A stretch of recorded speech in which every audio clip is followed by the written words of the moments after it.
नमस्कार दोस्तों, अंजना ओम कश्यप के वीडियो को देखने से पहले आपको कुछ बातें हैं जो मैं बताना चाहूँगा। अब राजस्थान के बर्खास्त मंत्री राजेंद्र गुढ़ा, जो कि एक टाइम पे अशोक गहलोत के बहुत चहेते रह चुके हैं, आज वो ये आरोप लगा रहे हैं कि उनके पास एक लाल डायरी थी जो कि उन्होंने धर्मेंद्र राठौर, जो कि कांग्रेस के नेता हैं, उनके घर से चुराया था। जी हाँ, चुराया था। और किसके कहने पर चुराया था? तो अशोक गहलोत के कहने पे चुराया था। जो दूसरा पैरेलल बात है उसको पहले आप हटा दो। एक बात तो कंफर्म हो गई है कि ये इंसान चोर है, यानी कि राजेंद्र गुढ़ा जो है वो एक चोर इंसान है। ये खुद ही एक्सेप्ट कर रहा है कि इसने धर्मेंद्र राठौर के घर से जाके एक डायरी की चोरी की थी। अब वो किसके कहने पे की थी, ये एक पैरेलल सी बात है, लेकिन आपने चोरी की है इसकी कंफर्मेशन आपने पहले ही दे दी। बाकी बातें मैं बाद में करूंगा, पहले आप इस वीडियो को देख लो। तो बड़े करीबी हुआ करते थे।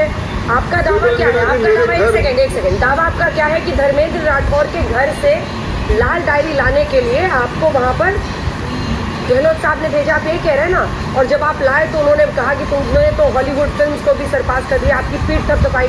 आप तो बड़े करीबी थे। आप एक पब्लिक रिप्रेजेंटेटिव होते हुए, एक विधायक होते हुए आप इस तरह का अपराध कर रहे थे। आप भ्रष्टाचार के सबूत तक मिटाने को तैयार हो गए थे, डायरी उठा के लाने को तैयार हो गए थे गहलोत जी के लिए। क्यों भाई? देखो अंजना जी, आपको एक बात बता दो, आपकी बात 100% सच है। आपकी बात को एग्री कर रहा हूँ।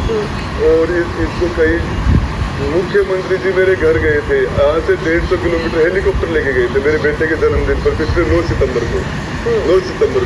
और मुख्यमंत्री ने जाके कहा था कि राजेंद्र गुढ़ा की वजह से मैं सरकार में हूँ। आज मेरी सरकार राजेंद्र गुढ़ा की वजह से, आप देख लेना 50,000 से। अब इस वीडियो में आपने देखा कि किस तरीके से अंजना ओम कश्यप जी खुद ही बोल रही हैं कि आपने पहले तो अशोक गहलोत की चोरी में ही साथ तो दिया ही था आपने, अब आपको किस बात की मिर्ची लग रही है? ठीक है, बाद में अंजना ओम कश्यप जी इनके चोरी पे लीपापोती करने लगेंगे, ये मुझे भी पता है। लेकिन दोस्तों, आपको एक बात समझना है कि ये एक नैरेटिव बनाया जा रहा है सिर्फ कांग्रेस के खिलाफ में। अब इस इंसान के घड़ियाली आंसू को देख के शायद आप समझ गए होंगे कि ये झूठ ही बोल रहा है। इस इंसान का कहना है कि इस डायरी में कुछ बातें लिखी हुई थी। वो बातें क्या लिखी हुई थी? अब गुढ़ा साहब कहते हैं कि इस डायरी में कुछ बहुत ही रहस्यमय बात लिखी हुई है।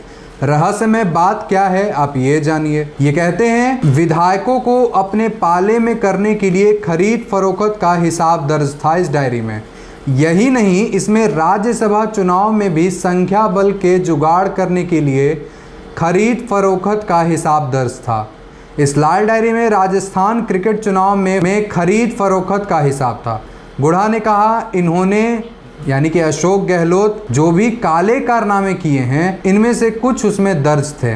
अब गुढ़ा साहब, जब आपको ये सारी बातें पहले से पता थी तो आखिर आपने इन बातों को छुपाया क्यों? यानी कि सबसे पहले चोर तो आप ही थे। दूसरी बात, ये बोलते हैं कि सदन में मुझे जाने से रोका गया, मेरे साथ पटका पटकी की गई, मुझे जबरन लोगों ने पकड़ लिया और मुझे अंदर जाने नहीं दिया, और वो इसलिए ताकि मैं सच्चाई को जाके वहां पर दिखा देता। अब मक्कार इंसान, आप ये बताइए कि इतने दिनों से ये डायरी आपके पास जब पड़ी हुई थी तब तो आपने कुछ नहीं दिखाया, और अब आप क्या दिखाओगे? आपको वोट पब्लिक देती है, आपको पब्लिक ने चुना था, आप पब्लिक के सर्वेंट हो, तो फिर आपने ये जवाब पब्लिकली आके क्यों नहीं दी कि अशोक गहलोत की सरकार चोरी कर रही है? आखिर अभी आपकी नींद क्यों खुली? अब आप ये क्यों बोल रहे हो कि इसमें 500 करोड़ का हिसाब है? ये हिसाब क्या पहले आपको याद नहीं आया था? तो दोस्तों, आप इन खबरों पे भ्रमित ना हो, आप इन चोर नेताओं से घबराएं ना। इनका काम है ड्रामेबाजी करना, इनका काम है गलत डेटा को प्रेजेंट करना, इनका काम है घड़ियाली आंसू बहाना, इनका काम है असली मुद्दे से आपको भटकाना। तो इन चक्करों में आपको नहीं पड़ना है, आपको तथ्य के साथ चलना है, आपको फैक्ट्स के साथ चलना है, और आप घबराएं नहीं। जो सच होगा वो हम आपको हमेशा दिखाते रहेंगे, क्योंकि हमारे ऊपर किसी का हाथ नहीं है, हमारे ऊपर किसी का दबाव नहीं है। धन्यवाद।